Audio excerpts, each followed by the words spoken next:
everyone and welcome to the Time to Cook Club Advanced and to your online class. So today we're going to be making chocolate and raspberry pancakes. So hopefully if you're joining me today you have all of your ingredients weighed out, measured and ready to go, and also the equipment from the equipment list. So let's make a start. So the first thing we need to do is we need to break our egg into a large mixing bowl, okay? So if you do have egg on your hands, you will need to go and wash those now before we continue. And once you've broken your egg into your mixing bowl, you're then going to get your whisk and you're just going to whisk up your egg, okay? Until all the yolk and the white has been mixed in together. Great work guys, well done. The next ingredient you need to add is your melted butter, okay? Pour that in. We're also going to add in your granulated sugar.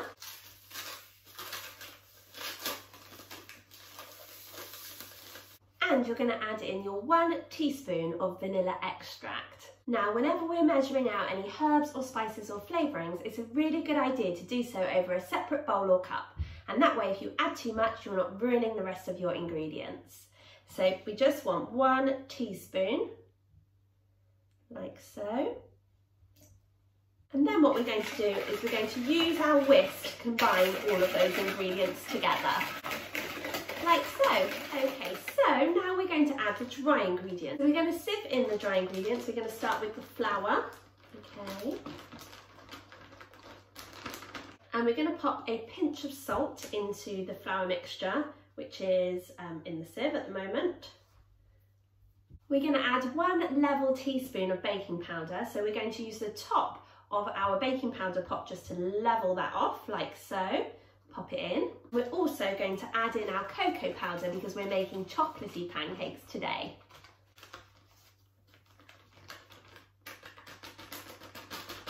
Okay, when you've added those ingredients to your sieve, you're going to grab a spoon and you're just going to stir the dry ingredients down inside your mixing bowl, okay? So go nice and slowly because otherwise you'll find you'll get a puff of flour mixture. Okay, so just keep going steadily until all of those dry ingredients have gone down the holes of the sieve and into your mixing bowl, like so. So now what you're going to do is you're going to whisk all of those ingredients together to mix them up. Don't over whisk though, because otherwise your pancakes won't be as fluffy as they should be once they're in the frying pan. Okay, so we're just going to whisk in those ingredients like so.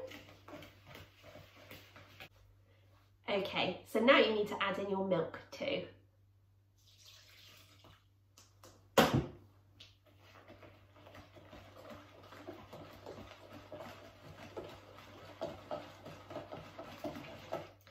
So we're just going to whisk in all of those ingredients until they're all nicely stirred in. Okay, we don't want any lumps, but as I mentioned before, don't over whisk, otherwise your pancakes won't be as light and fluffy as they should be when they're cooked.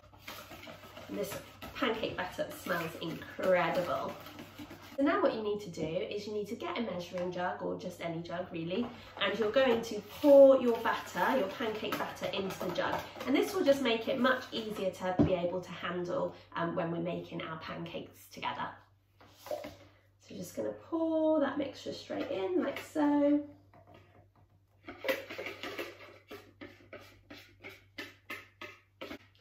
And if you have a spatula, you might want to use it just to make sure that you're getting all of those lovely ingredients and you're not wasting it. Okay, so now we can just leave our batter to one side.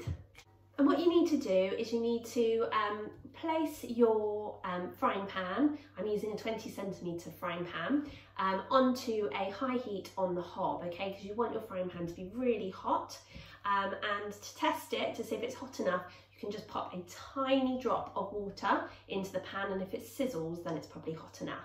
If you're a teenager doing these recipes, you will need to just check with your grown-up that you're okay to do it on your own. So we're going to be making about 6 small pancakes today.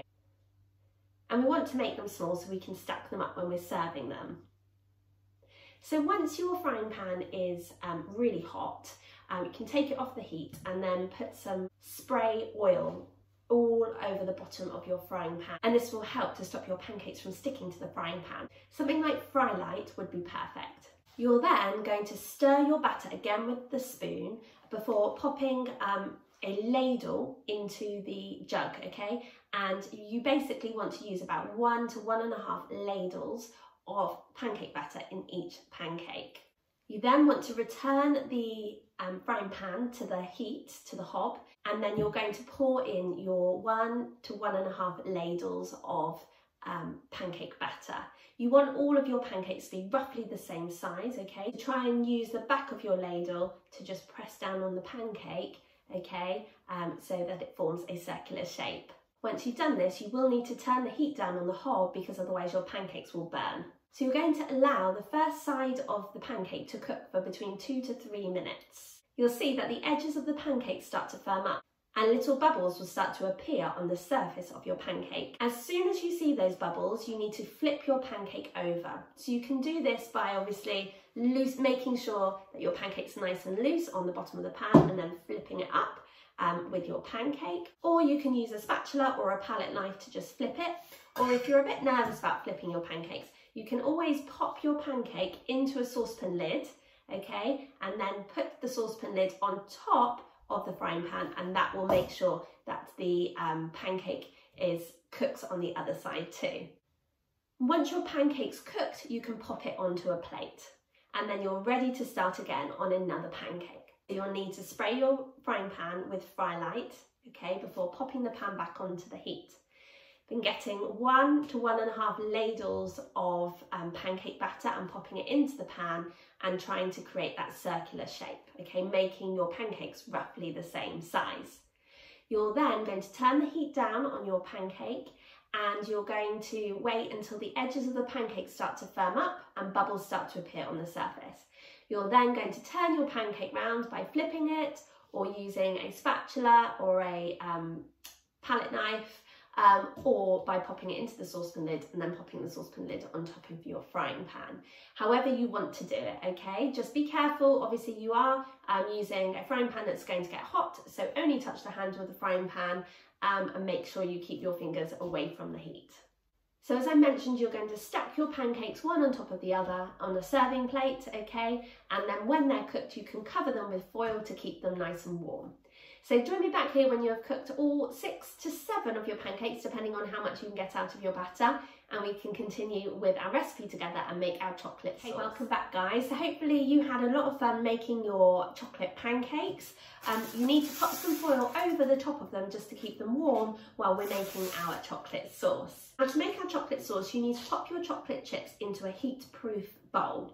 You're then going to empty out your double cream into a saucepan and put it on a low heat until it's just starting to boil. So join me back here when you've heated up your cream in a saucepan on the hob, and I'll tell you how to do the finishing. Okay guys, welcome back. So hopefully by now you've heated up your cream and you've got your chocolate chips in the bowl. So now what you're going to do is you're just going to pour your cream into the bowl with the chocolate chips, and you're just going to keep stirring until you have stirred in all of those chocolate chips and they've all kind of melted.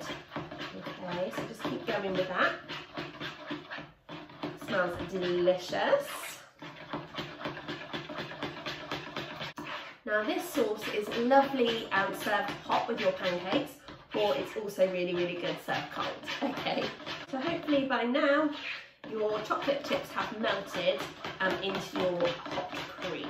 And now to serve. If you wanted to, you could transfer your pancakes to a different dish, but I'm happy with my dish. So now what you're going to do is you're going to pour the cream on top of your pancakes. Like so. Looks so good. Okay, you don't have to use all of the sauce. You could always keep some just in case you wanted to add some more later. And then I've just washed my raspberries, okay, and tried to get off as much of the moisture as possible. So I'm just going to pop my raspberries on to my pancakes, okay, so wherever they'll fit. And they're kind of falling off, but they still look really good. Okay, so you can pop some down by the side, because when you're eating them, you can obviously eat the raspberries, pick some raspberries up as well.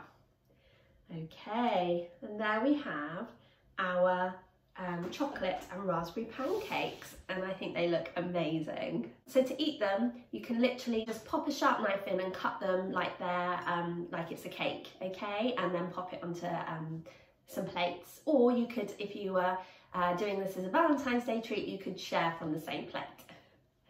So I really hope you enjoyed joining me today for our time to cook session, making our chocolate and raspberry pancakes, but more importantly, I hope you enjoy sharing them and eating them with your family.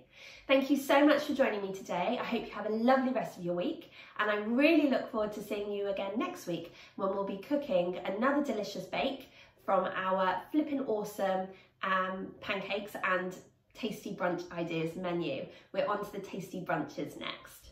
Take care guys, and see you very soon. Bye!